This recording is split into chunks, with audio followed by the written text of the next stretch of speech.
magsitayo.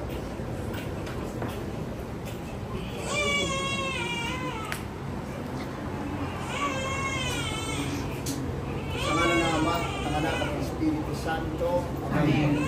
Mga kapatid, tayo nagaganap na magkatipong tipon sa pagdiriwang na ito para sa sanggol na magiging kaanin ng ating sambayanang Kristiyano. Sa pasimula ng ating pagdiriwang sa sakramento ng binyag, mangyari naman na inyong pahayag ang inyong layunin ukol sa inyong pamiminagan.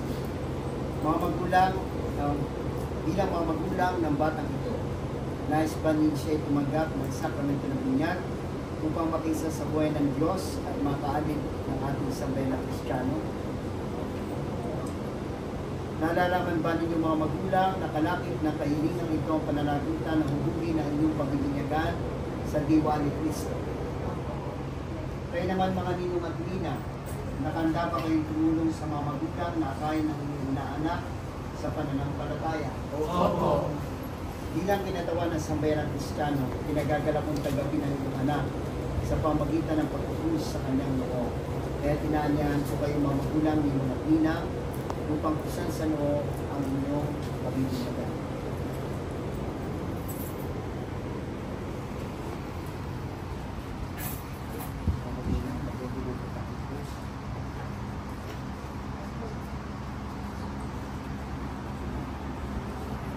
Hindi na mga mga nina.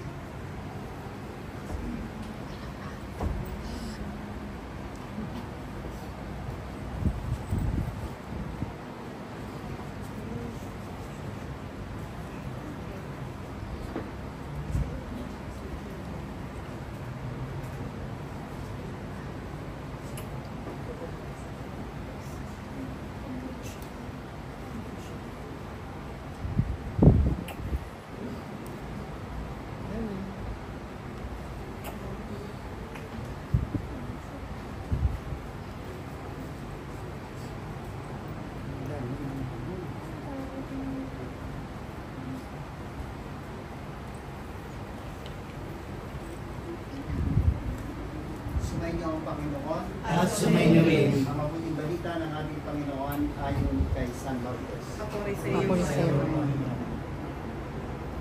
May nagdala ng mga bata kay Jesus upang hilingin ipatong niya sa mga ito ang kanyang kamay, ngunit pinagbukaan sila ng mga alagad. Nagalit si Jesus na makita ito at sinabi sa kanila, "Pabayaan niyo lumapit sa akin ng mga bata, huwag niyo silang sawayin, sapagkat sa mga katulad nila nag-aari ang Diyos. Ito ang tandaan ninyo, ang sinumang hindi tumatanggap sa paghahari ng Diyos tulad ng isang maliit na bata ay hindi mapapabilang sa mga pinag-aharian niya." At tinalo ni Jesus sa mga bata, pinatong ang kanyang mga kamay sa kanila at pinagpala sila. Ang mabuting balita ng ating Panginoon. Pinupuri ka namin, Panginoong Jesucristo. So welcome dito sa parokya ni San Miguel Arcangel. Itong parokya ni San Miguel Arcangel ay ngayong taon ito ay ito'y tinuring at ito'y ipinalagapi ng Jubilee Church. Pag sinabi nga natin Jubilee Church ay ito ay nagtataglay ng isang katangian. Ang isang katangian pinataglay nito ay ang maggawad ng plenary indulgence. Kaya nga kayo ay pinapasok doon sa pintuan ng Jubilee door. Ibig sabihin sa pagpasok natin doon ay meron tayong matatanggap na biyaya, matatanggap na pagpapala. Ang simbahang ito ay founded ng 1585. Kaya ito pinakamatandang simbahan sa buong Quezon. At ito rin ang pinakamalaki niya simbahan sa buong Quezon at mahabang simbahan. Ang may mahabang simbahan. Kaya nga marami rito nagpapakasal. Sapagkat gusto ng mga lalakad ay may display ang kanilang wedding gown at sila ay makapaglakad ng mahaba. Kaya marami rito nagpapakasal. And at the same time, kaya marami nagpapakasal ay para makapag-isip. Para habang naglalakad ay makapag-isip kung siya tutuloy pa o hindi. Kaya nga maraming pintuan dyan sa Basilica. Saka sakali maisip na hindi pala siya nagmamahal din sa kanyang mapapangasawa at pwede pang umuro. Pero ito nga ay isang malaking simbahan. Isang basilika na isa-isang basilika sa buong Quezon. Pag sinabi nga natin basilika, ay dito ay huge place. Huge place, isang malaking bulag na merong kakaibang architecture. And at the same time, kaya naging basilika ay sapagkat ito ay ipinalaga bilang simbahan ng Santo Papa sa labas ng Vaticano. Merong major basilicas doon sa Vaticano. Ang major basilica ay yung mga simbahan ng Santo Papa, pero sa labas ng Vaticano ay ito isa sa mga simbahan pinalaga ng Santo Papa na inutunin na space. Kaya sino mang mga tumapa rito ay pinagpapala ng mga pagpapala na kung saan gagawad ang ating Panginoon. Ngayon ay tayo nandito nga para ating samahan ang mga magulang ni Shana para tanggapin ang sakramento na binyag. Para sa atin na napakalaga ng sakramento ng binyag sapagkat ito yung sakramento kung saan ay isang bata ay magiging isang miyembro ng mystical body of Christ at yun na rin ay siya ay magiging anak ng Diyos, magiging kapatid ni Jesus at magiging katapagmana ng kaharian ng Diyos. Kaya nga tayo natutuwa na nandito si Shana na ibig sabihin ay iniaalay natin siya sa Panginoon, inihahandog natin siya sa Panginoon. Sa paghahandog natin sa kay Shana sa ating Panginoon ay nagduroon yung ating pag-asa. Yung pag-asa na siya ay kakalingain, aalagaan ng ating Panginoon. Mga kapatid, halina gumong sa kung may kapal upang magilinyang kalingain ang batang bibinyagan, ang mga magulang, ninong at ninang at ang bunyang sambayan ng banal.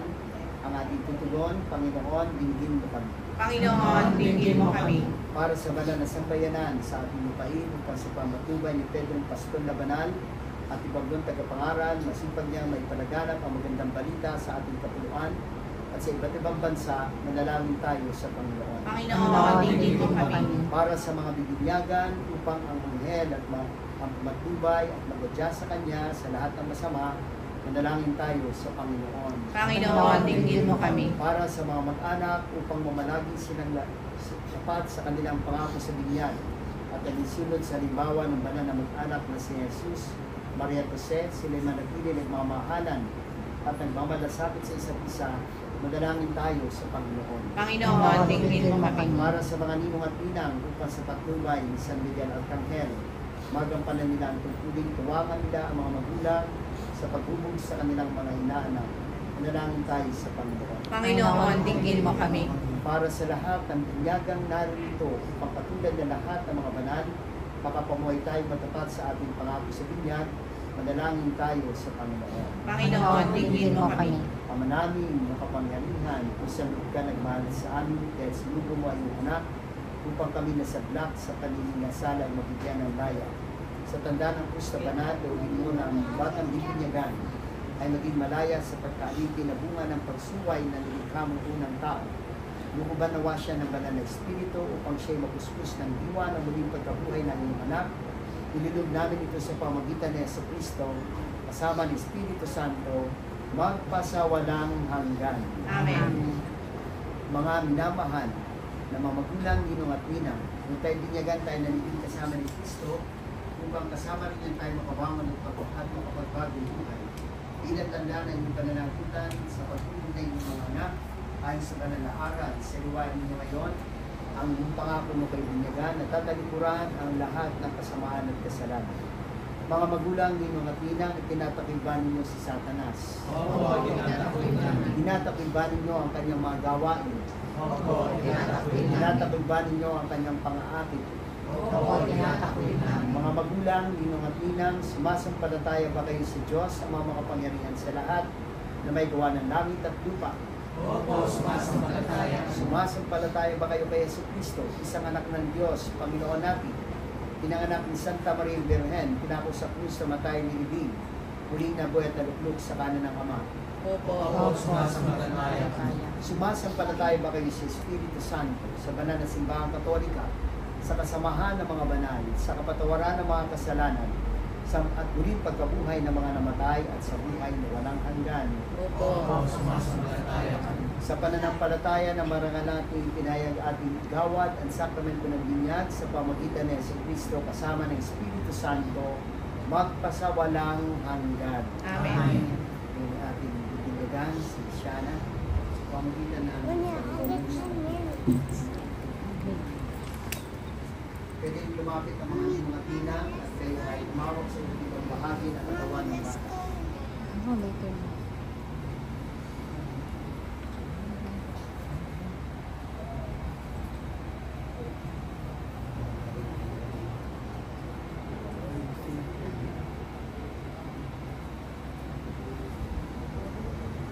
Pwede po kayo lumapit.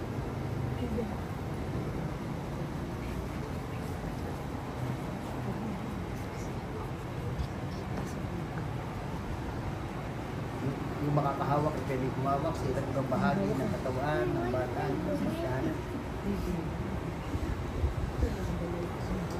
Shana, binibigyan kita sa ngalan ng Ama, ng Anak, ng Espiritu Santo.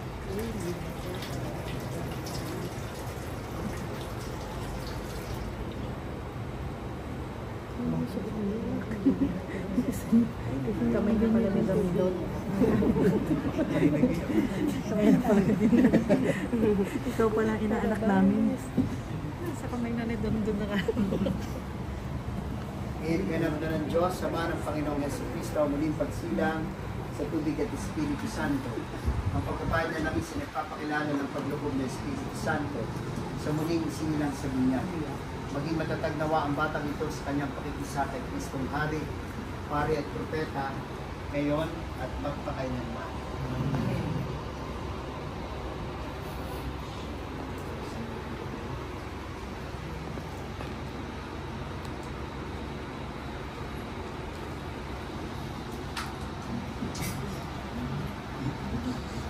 Lagyan na ng puting damit. Nasaan po yung puting damit? Yung puting damit.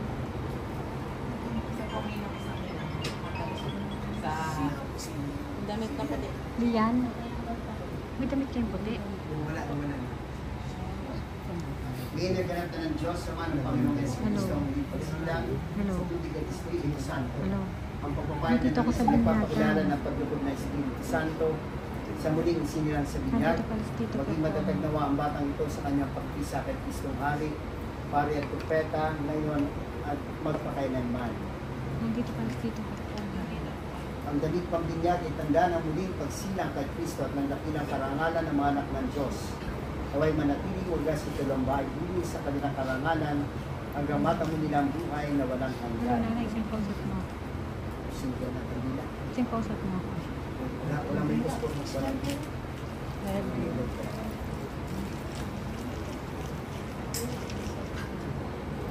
Nandito ako sa binyag.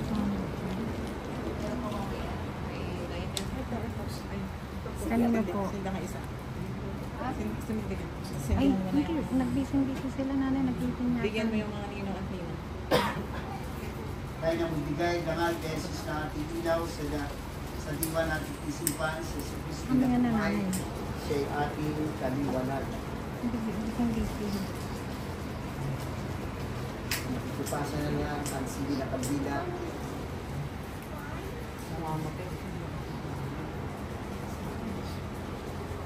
Nanay, mami, ano? Ano?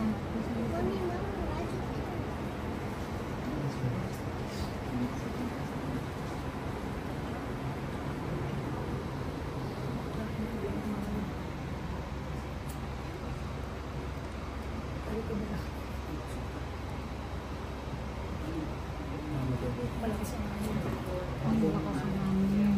Hindi mo pinigay.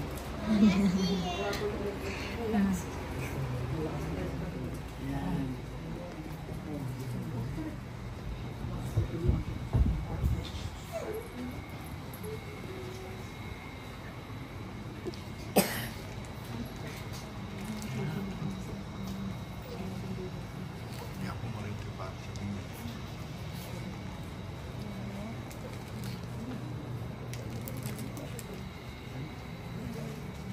haluan sa buhok.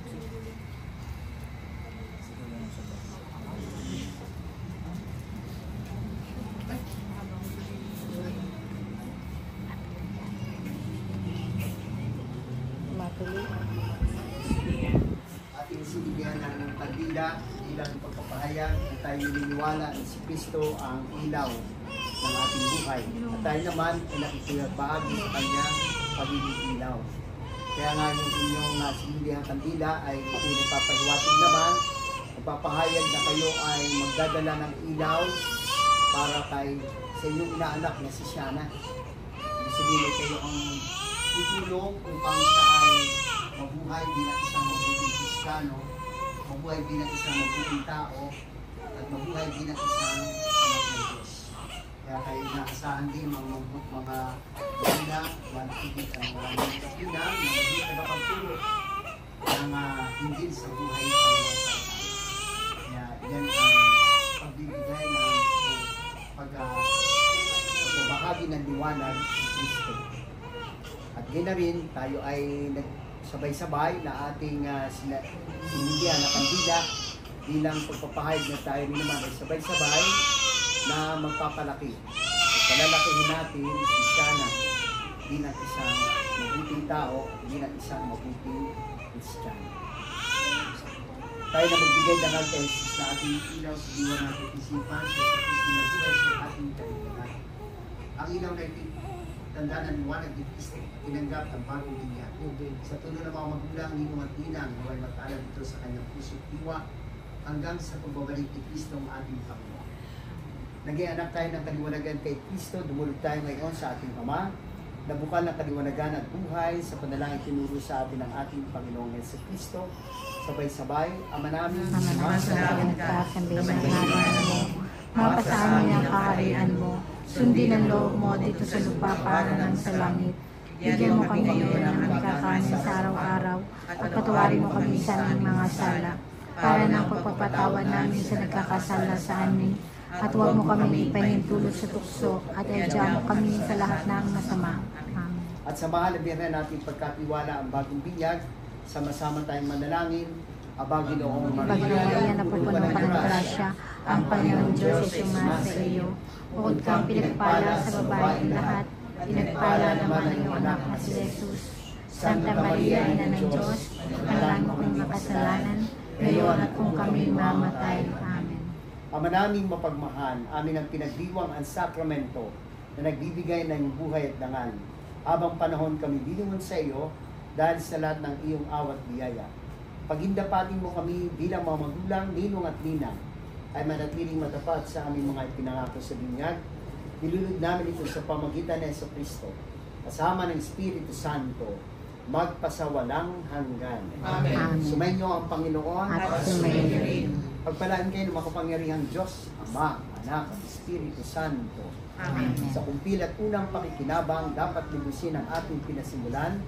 Iandamin niyo sila pagsapit ng araw ng pagtanggap sa mga sakramentong banal. Humayo kayong taglay ang kapayapaan. Salamat sa Diyos. Ating palakpakan si Shana. Pwede nga, patay nga hindi na kandila. Congratulations, Shana. Sa mga magulang. Ito po yung